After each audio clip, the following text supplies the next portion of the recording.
This is Aaron from Renpart. Today we're going to be replacing a front axle on a 95B, better known as a Macan. This is a 2016 S model. First thing you're going to want to do is pop off the center cap. There's a couple of little holes in them. I use a pick like that. Pull the center cap out. There is a 19 millimeter or 3/4 Allen. You will probably need to go and get that. 3/4 is the same as 19 and is readily available at most parts stores in the US.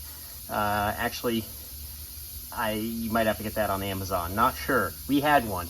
So you want to break the axle nut loose before you remove the tire. You can see we just have a safety lock left on there. So we're going to break this loose.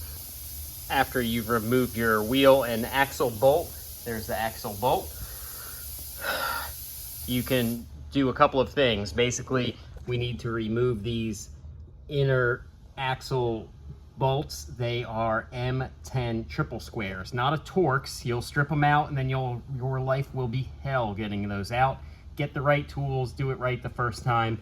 M10 triple square. What I like to do is I get a 1/2 inch extension and I will use this breaker bar, put in a couple of wheel bolts, wedge this in here to hold the axle, and then remove it. However, in our situation, the axle is completely broken, so holding the outer portion of it doesn't do anything.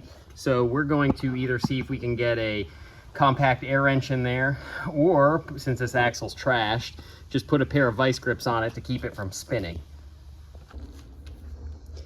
We ended up using this Milwaukee 1/2 inch with an M12 triple square and maybe a 6-inch extension.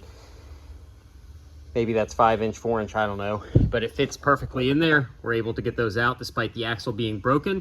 Next step is going to be to take a 16 millimeter box wrench and a 16 millimeter socket, loosen this bolt, pull it out. That will free the top of this Audi control lever, and we'll be able to remove the axle. We might have to insert the bolt again to hammer out the axle shaft from the flange here on the drive splines. It might be stuck.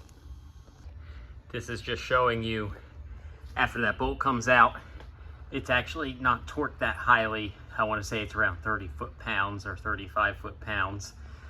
Those two upper control arms pop out. They have nothing to do with the alignment. On the Macan, at least this generation, the only adjustment you have in the front suspension without moving subframes, etc., is toe. So you cannot change camber, caster, or anything. So you really do not need to align after this. In my opinion, we will test it and let you know. Let me know your experience. Did you find you needed to do an alignment after removing these two non-adjustable units? Let us know in the comments.